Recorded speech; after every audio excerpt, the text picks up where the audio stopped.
श्रवण कुमार का नाम उनकी मातृ पितृ भक्ति के कारण जाना जाता है।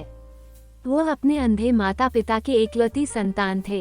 एक बार जब वह अपने माता पिता के लिए जलाशय से जल लेने के लिए गए तब राजा दशरथ के एक बाण के कारण उनकी मृत्यु हो गई थी। जब भी बात माता पिता की सेवा करने की आती है तो श्रवण कुमार का नाम सबसे पहले आता है। मातृ पितृ भक्त श्रवण कुमार। श्रवण कुमार की कथा। यह बात त्रेतायुग की है जब भगवान राम के जन्म से थोड़े समय पहले श्रवण कुमार नाम का एक लड़का था। श्रवण कुमार के माता पिता अंधे थे, इसलिए उन्होंने बड़ी ही मुश्किलों और कठिनाइयों से लड़ते हुए श्रवण कुमार को पाला था। इसलिए जब श्रवण कुमार लायक हो गए तब वह अपने माता पिता की सेवा करने लगे। एक बार श्रवण कुमार के माता पिता ने इच्छा जताई कि वे तीर्थ धाम की यात्रा करना चाहते हैं। तब श्रवण बांस की 2 बड़ी बड़ी टोकरियां लेकर आए और उन्हें बीच में एक मजबूत लकड़ी से बांध दिया। इस तरह वह एक तराजू की तरह बन गया, जिसमें उन्होंने एक टोकरी में अपनी माता को बिठाया था तो दूसरी टोकरी में अपने पिता को बिठाया और लकड़ी के बीच में अपना कंधा लगाकर उठा लिया और अपने माता पिता को तीर्थ धाम की यात्रा पर लेकर चले गए।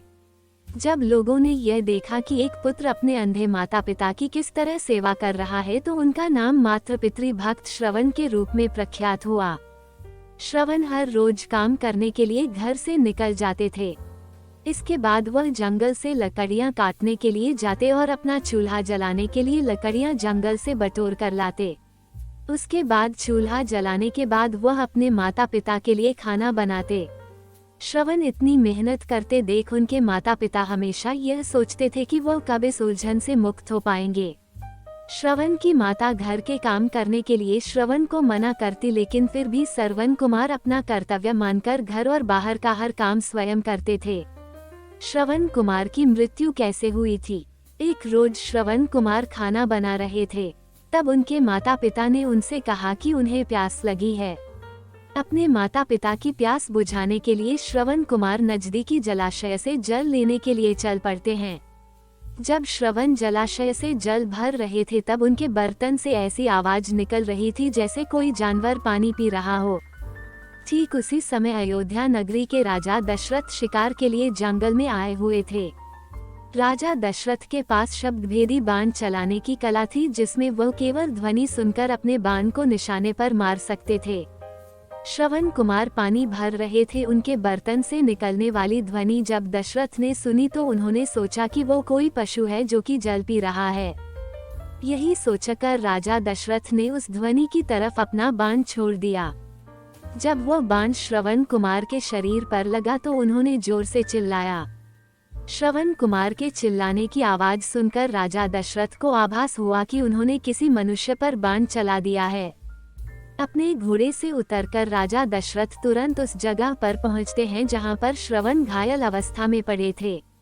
राजा दशरथ को अपने किए पर ग्लानि महसूस होती है और वह मन ही मन बहुत दुखी होते हैं और श्रवण कुमार से क्षमा मांगने लगते हैं।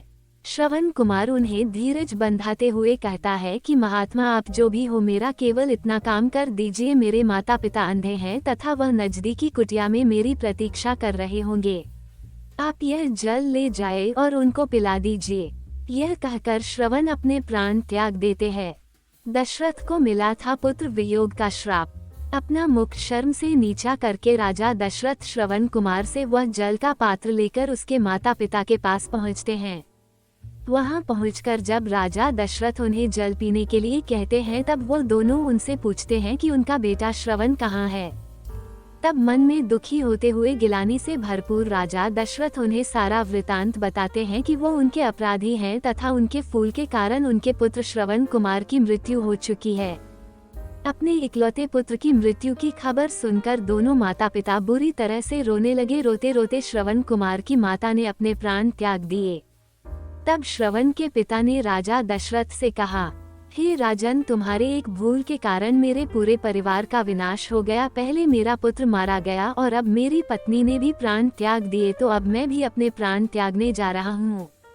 इसलिए मैं तुझे श्राप देता हूँ कि जिस तरह आज मैंने अपने पुत्र के वियोग में अपने प्राण त्यागे हैं, उसी तरह तू भी भविष्य में एक दिन अपने पुत्र के वियोग में प्राण त्याग देगा। राजा दशरथ को यह श्राप देते हुए श्रवण के पिता भी अपने प्राण त्याग देते हैं। उसके बाद में दुख और ग्लानि से भरे हुए राजा दशरथ उन तीनों का अंतिम संस्कार करते हैं।